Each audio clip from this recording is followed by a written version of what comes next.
નમસ્તે વિદ્યાર્થી મિત્રો, આજે આપણે ધોરણ 7 વિજ્ઞાન વિષયમાં પાઠ 9 ભૂમિ એમાં આગળ અભ્યાસ કરીશું. 9.3 ભૂમિના પ્રકારો. તમે જાણો છો કે પથ્થરોનો અપક્ષય એ નાના ઘટકો અને વિવિધ પદાર્થોનું નિર્માણ કરે છે, જેમાં રેતી અને ઝીણી માટીનો સમાવેશ થાય છે. રેતી અને ઝીણી માટીની માત્રા તેઓ કયા પથ્થરમાંથી ઉત્પન્ન થયા છે તેના પર આધારિત છે. તેને પિતૃ પથ્થર કહે છે. પથ્થરના ઘટકો અને સેન્દ્રિય પદાર્થોના મિશ્રણને ભૂમિ કહે છે. વિવિધ સજીવો જેવા કે બેક્ટેરિયા, વનસ્પતિના મૂળ અને અળસિયા ભૂમિનો મહત્વનો ભાગ છે. ભૂમિનું વર્ગીકરણ તેમાં રહેલા વિવિધ કણોની માત્રાને આધારે થાય છે. જો ભૂમિમાં વિશાળ માત્રામાં મોટા કણો રહેલા હોય તો તેને રેતાળ ભૂમિ કહેવામાં આવે છે. જો ભૂમિમાં ઝીણા કણો પ્રમાણમાં વધારે હોય તો તેને ચીકણી ભૂમિ કહે છે. જો ભૂમિમાં મોટા તેમજ ઝીણા કણો એકસાથે રહેલા હોય તો તેને ગોરાડુ ભૂમિ કહે છે. આમ ભૂમિ રેતાળ, ચીકણી અને ગોરાડુ પ્રકારની હોય છે. અલગ અલગ ભૂમિના પ્રકાર છે. ભૂમિમાં રહેલા કણોનું કદ એ ભૂમિની ગુણવત્તા પર ખૂબ જ ઘેરી અસર કરે છે. રેતીના કણો ખૂબ જ મોટા હોય છે. તેઓ એકબીજા સાથે ગાઢ રીતે જોડાયેલા હોતા નથી, જેથી તેમની વચ્ચે ખૂબ જ અવકાશ જોવા મળે છે. આ અવકાશમાં હવા ભરાય છે. આપણે કહીએ છીએ કે રેતી એ વાયુ મિશ્રિત હોય છે. પાણી એ ખૂબ જ સરળતાથી રેતીના કણો વચ્ચેની નીચે આવે છે. આથી રેતાળ ભૂમિ હલકી, છિદ્રાળુ અને સૂકી હોય છે. ચીકણી ભૂમિમાં માટીના કણો ખૂબ જ નાના, એકબીજાથી ચુસ્ત જોડાયેલા અને હવા માટે ખૂબ જ ઓછો અવકાશ છોડે છે. રેતાળ ભૂમિની વિપરીત ચીકણી માટીના કણોની વચ્ચેની નાની જગ્યામાં પાણી રોકાઈ રહે છે. તેથી ચીકણી માટીમાં ખૂબ જ ઓછી હવા હોય છે, પરંતુ તેઓ વજનમાં ભારે હોય છે, કારણ કે તેઓ રેતાળ ભૂમિ કરતાં વધુ પ્રમાણમાં પાણી રોકી શકે છે. વનસ્પતિની વૃદ્ધિ માટે ગોરાડુ ભૂમિ એ સૌથી શ્રેષ્ઠ છે. ગોરાડુ ભૂમિ એ રેતી, માટી અને અન્ય પ્રકારના ભૂમિના કણોની બનેલી હોય છે, જેને કાપ કહે છે. નદીના કાંઠા ઉપર કાપ એકત્ર હોય છે. કાપના કણનું કદ એ રેતી અને માટીના કણના કદની વચ્ચે હોય છે.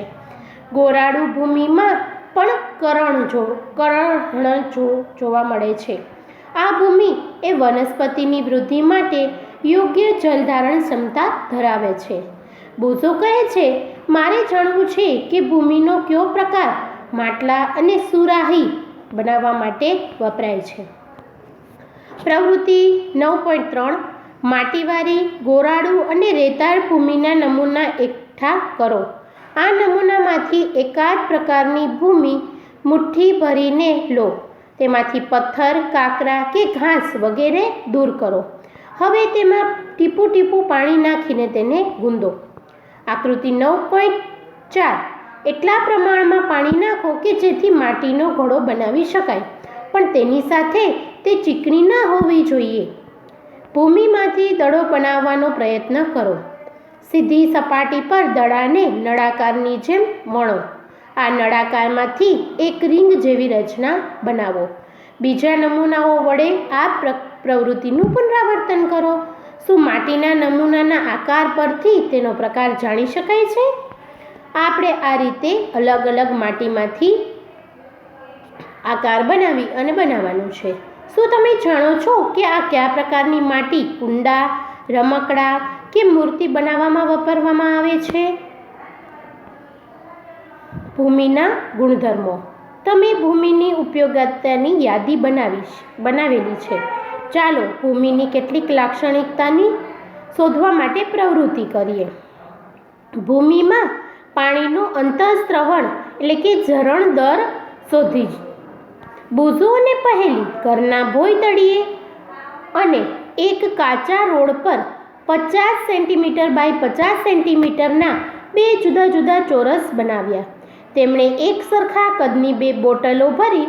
તેમણે બંને જગ્યાએ ચોરસ પર એક સરખા સમયે બોટલો ઠાલવી.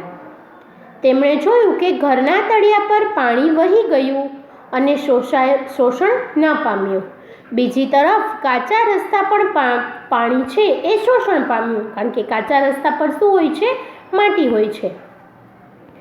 ચાલો આ સમજવા માટે આપણે એક પ્રવૃત્તિ કરીએ. આ પ્રવૃત્તિ માટે 3 ટીમ બનાવો. ટીમ એ, ટીમ બી અને ટીમ સી એમ 3 નામ આપો. તમે ભૂમિમાંથી પાણી કેટલા ઝડપથી નીચે જાય છે તે જાણી શકશો.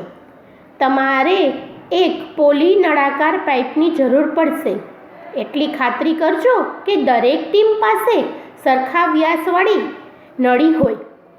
આવી પાઇપ મેળવવા માટે નીચેની સૂચનાનો અમલ કરો. જો શક્ય હોય તો એક નાનું ટીન કેન લો અને તેને તળિયે કાપી લો. જો પીવીસી આશરે 5 સેન્ટીમીટર વ્યાસ નળી હોય તો તેને 20 સેન્ટીમીટર લાંબા ટુકડામાં કાપો અને વાપરો.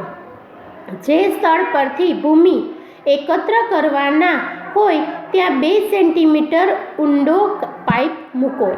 200 મિલી જેટલું પાણી તેમાં નાખો. 200 મિલી પાણી વાપરવા માટે તમે 200 મિલી ખાલી બોટલ વાપરી શકો. તેમાં પાણી નાખવાનું શરૂ કરો અને ત્યારનો સમય નોંધો. જ્યારે પાઇપમાંથી પૂરેપૂરું પાણી છે એ ખાલી થાય ત્યાર પછીનો પણ સમય નોંધો. અહીં પાણી ઉભરાઈ ન જાય અથવા જો આજુબાજુના ઢોળા ઉપર તેની કાળજી લેવી. તેને નીચે મુજબના સૂત્રથી અંતઃસ્ત્રવણ દર જાણો અને ગણો.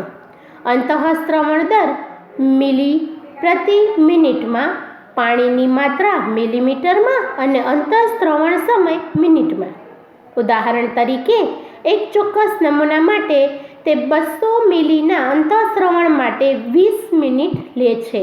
તો અંતઃસ્ત્રવણ દર 200 મિલી એના છેદમાં 20 મિનિટ, એટલે આપણે મળશે જવાબ 10 મિલી પ્રતિ મિનિટ. તમારા ભૂમિના નમૂના માટે અંતઃસ્ત્રવણનો દર ગણો. તમારા અવલોકનોનો બીજા સાથે સરખાવો અને દરેક ભૂમિમાં નમૂનામાં અંતઃસ્ત્રવણ દરના ચડતા ક્રમમાં ગોઠવો. નમસ્તે.